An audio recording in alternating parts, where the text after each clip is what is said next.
protocol was there. So was protocol because people comply something to higher authority. I was attending that program. Patients and most number of institutional deliveries are being carried out at this BPHC. And this is record.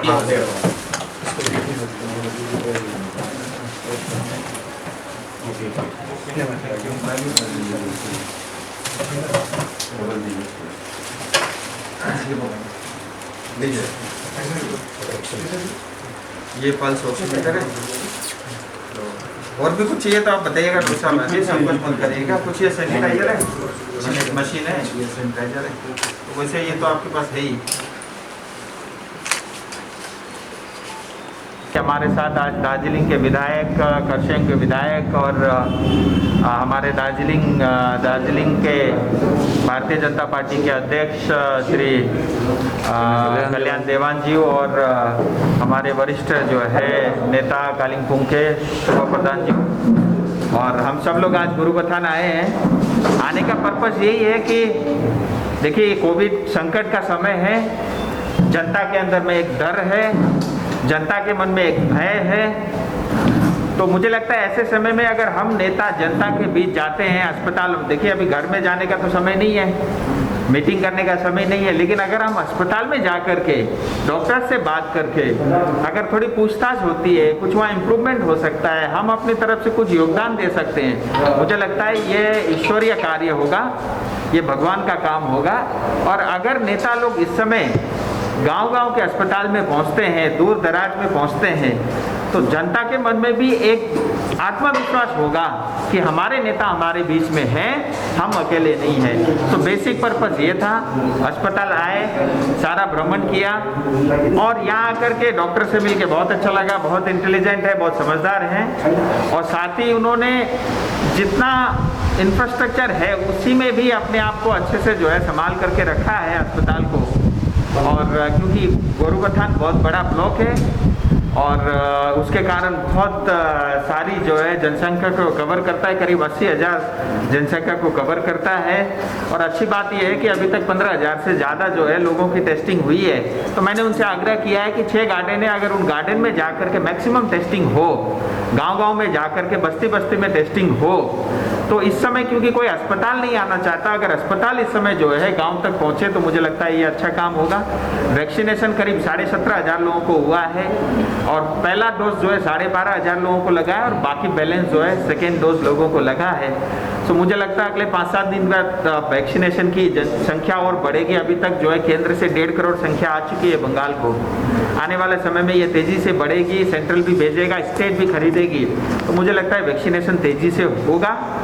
मैं इतना कहना चाहूँगा आप सब media के साथियों के माध्यम से, चाहे दार्जिलिंग हो, तराई हो, चाहे डूवर्स हो, गुरुबथान हो, ये कठिन समय है, लेकिन घबराने वाली ऐसी कोई विषय नहीं है, क्योंकि हम भी घूम रहे हैं, हम कभी दिल्ली रहते हैं, कभी सिलीगुड़ी रहते हैं, कभी पहाड़ घूमते हैं।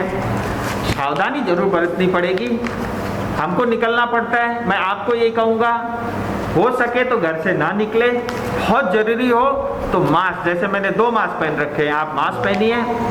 घर से बाहर निकलते समय, घर जब वापस आते हैं सबसे पहले नहा करके फिर कोई दूसरा काम करें, सफाई का ध्यान रखें। मुझे लगता है कि अगर हम मास्क का प्रयोग करेंगे, घर में रहेंगे, बच्चों की और बड़े बुजुर्गों की चिंता करेंगे, तो इस बीमारी से बचा जा सकता है, क्योंकि बीमारी चल के आपके पास नहीं आएगी, आप जाके बाजार से जरूर फ्री में इसको घर ला सकते हो, उससे अपने को बचना है। मुझे लगता है इतनी सावधानी रखेंगे तो ये सारी चीज़ें जो है ठीक हो सकती है। और मैं एक बार सब विधायक का, सब नेतागण का भी मैं आभारी हूँ, वो सब लोग भी आज पहुँचे, और विशेष करके डॉक्टर के अस्पताल के डॉक्टर का भी मैं आभारी हूँ।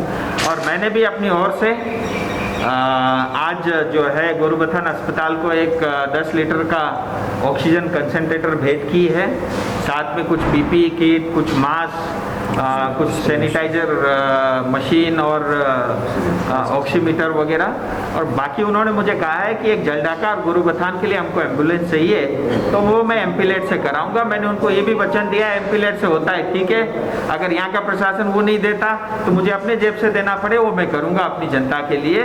मैं 5 साल के लिए सांसद हूँ, 2 साल हो गए हैं, 3 साल तक ईमानदारी से जनता के लिए इसी तरह काम करता रहूँगा। और एक बार फिर मैं डॉक्टर साहब का और यहाँ की पूरी टीम का मैं बहुत आभारी हूँ। मैं खास करके डॉक्टर, नर्स, टेक्नीशियन, मैं उनका विशेष आभारी हूँ, क्योंकि डॉक्टर साहब बता रहे थे 1.5 साल हो गए अपने पेरेंट्स से नहीं मिले। ऐसे कितने सारे हमारे डॉक्टर और नर्सेस ऐसे कठिन समय में जो है मतलब अपने परिवार से दूर रह करके लोगों के लिए, जनता के लिए काम कर रहे हैं। मुझे लगता है ये बहुत बड़ा उनका योगदान है। जी, मैले अस्ति यो विषयलाई लिएर डीएम साहबलाई र साथै हामीहरूको सीएमओलाई मैले उहाँलाई पनि निवेदन गरेको थिएँ, पत्रचार पनि गरेको थिएँ। मेन पावरको कमी छ भने चिया बगानमा पनि अस्पताल छन्, त्यहाँ सानसाना प्राइमेरी हेल्थ सेन्टरहरू छन्। हामीहरूका पोलिटिकल पार्टीहरूका धेरै नेताहरू छन्, धेरै एनजिओहरू छन्, उहाँहरूले पनि विभिन्न प्रकारले सहयोग गरिरहेका छन्। उहाँहरूलाई पनि ट्रेनिङ दिएर टेस्टिङ गराउन सकिन्छ, क्वालिटी हामीहरूले उहाँहरूमा पनि पाइन सक्छ, उहाँहरूको पनि उपयोग गर्नुपर्ने हो। त्यो मैले उहाँलाई सुझाव दिएको छु। हेर्नुहोस्, इच्छा शक्ति हुनु भने केही पनि कमी हुँदैन, इच्छा शक्ति नै छैन भने त कमी नै कमी छ। इच्छा शक्ति भयो भने यी सबै समस्याहरूको समाधान हुन सक्छ। तर पहिलोचोटि चाहिँ के हुनु पर्यो भने प्रशासनको, सरकारको इच्छा शक्ति हुनु पर्यो। काहीँ न केही त्यसको म अलिकति अभाव देख्छु। आइसोलेसनमा आज पनि गोरुबथानमा 80,000 को जनसङ्ख्यामा यहाँनिर मतलब 350 पोजिटिभ थिए भने आज 250 जना निको पनि भइसके, 100 जना छन् उहाँले भन्नुभएको। अनि मतलब घरैमा बसेर ट्रिटमेन्ट गर्दैछन्। 15 जना अहिले के अरे त्रिवेणीमा छन्, 15 जना यहाँ आइसोलेसनमा छन्। अनि आइसोलेसन वार्ड हर जग्गा चाहिन्छ, त्यसको आवश्यकता छ भन्ने पनि म ठान्दिनँ। तर भए पनि यो टेक्निकली कहाँ बनाउनु पर्ने हो त्यो डक्टर र प्रशासनले गर्ने काम हो। जुन चाहिँ तपाईँले एम्बुलेन्स दिने भन्नुभयो नि गोरुबथानलाई, त्यो कहिलेसम्ममा गोरुबथानले पाउन सक्छ? हेर्नुहोस् के छ भने मैले अस्ति पनि भनेको थिएँ, हरेक मेरो विधानसभा क्षेत्रमा, लोकसभाको अन्तर्गत 7 वटा क्षेत्र आउँछ। 7 वटै क्षेत्रका लागि सेङ्सन गरी चिठी मैले डिएमलाई पठाइसकेँ। तर त्यसमा अहिलेसम्म उनीहरूले फन्ड रिलिज गरेको छैन, टेन्डर गरिसकेको छैन। पहिलेको 2.5 करोडको कामको टेन्डर पनि पुरा कम्प्लिट भइसकेको छैन। त्यो ब्लकको बिडिओ र डिएम अफिसमा के न के त्यहाँ कन्फ्युजन चलिरहेछ। फेरि मैले डिएमलाई अर्को पनि चिठी पठाएँ, पुराना जति पनि टेन्डरहरू भएका छैनन् तिनीहरूलाई एकबार होल्ड गरेर इमिडिएटली प्रायोरिटीमा एम्बुलेन्स गराइदिनु भनेर मैले फेरि चिठी लेखेको छु। सायद 2-4 दिनमा त्यसको टेन्डर भएर एम्बुलेन्स यिनीहरूले रिलिज गर्छ है। अनि म कोसिस गर्छु कालिम्पोङको पहिलो एम्बुलेन्स चाहिँ कालिम्पोङ ठुलो क्षेत्र हो, गोरुबथान ठुलो ब्लक हो, त्यो मतलब एम्बुलेन्स गोरुबथान आओस् है।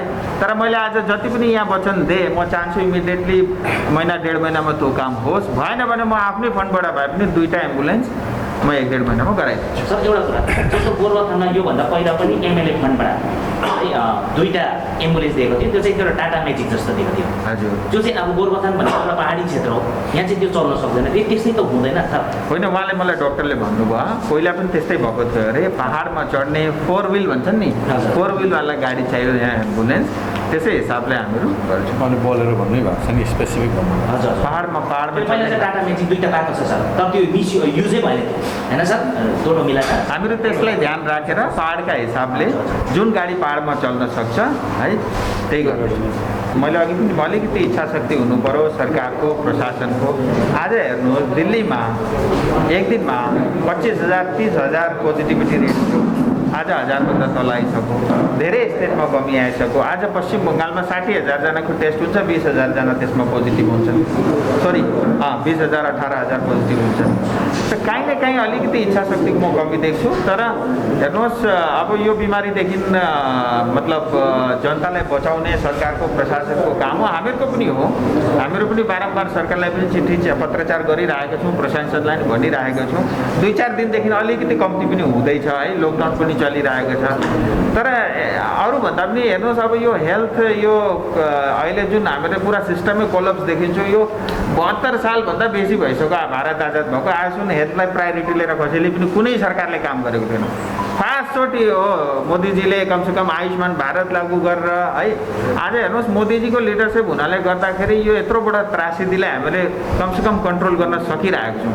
त्यो प्रकारको इच्छा शक्ति काहीँ न काहीँ पश्चिम बङ्गालमा देखिनुपर्छ जस्तो मलाई लाग्छ। अच्छा, अघि रतनजीले जुन सोध्नुभयो नि राजुजीले एमपी साहबले भन्नुभयो कि इच्छा शक्ति छ भने जे पनि गर्न सकिन्छ र एडमिनिस्ट्रेसनको कुरा गर्दा म खरसाङको एमएलए है मैले खरसाङ महकुमाको एडमिनिस्ट्रेसनसँग गएर एउटा अनुरोध गरेको थिएँ आजभन्दा लगभग 10 दिन अघि कि जम्मै पोलिटिकल पार्टीको लिडरलाई बोलाएर यो कोभिडसँग हामीले कसरी काम गर्ने हाम्रो प्रयोग के हुनसक्छ तपाईँले एउटा बैठक गराउनुहोस् भनेर अहिलेसम्म एडमिनिस्ट्रेसनबाट त्यसको कुनै पहल भएको छैन। हामी त चाहन्छौँ नि गर्ने तर बङ्गालमा एउटा यस्तो व्यवस्था बसिरहेको छ जसले केही गर्न दिइरहेको छैन र योबाट चाहिँ हामी उन्मुक्ति चाहन्छौँ। सबभन्दा ठुलो कुरा हामीले त अनुरोध गरिरहेकै छौँ नि उहाँहरू अगाडि आएको छैन, त्यसले गर्दा सरकारको इच्छा शक्ति चाहिँ एकदमै इम्पोर्टेन्ट हो। तो अंत में आप सबसे मिलकर बहुत अच्छा लगा। आप सब मीडिया के साथियों का बड़ा योगदान है। मैं सरकार प्रशासन करता हूँ तो मैं किसी के खिलाफ नहीं हूँ, लेकिन मैं चाहता हूँ कि परिस्थिति बदलनी चाहिए। बस उसके लिए जिम्मेदार हम भी है। वोट तो लोगों ने हमको भी दिया है, 4 लाख ज़्यादा वोट से मैं भी जीता हूँ, तो मैं ज़्यादा उंगली तो नहीं खड़ा कर सकता कि किसी पे उंगली खड़ा करता हूँ तो मेरे ऊपर भी वो लागू होता है। सो जनता की अपेक्षा है कि हम सब लोग काम करें। मुझे लगता है थोड़ा सा ये जरूर है कि अगर तालमेल बिठा के काम करें तो प्रशासन का भी सरकार का भी काम आसान हो सके। आप सबका बहुत बहुत धन्यवाद। Press the bell icon on the YouTube app and never miss another update.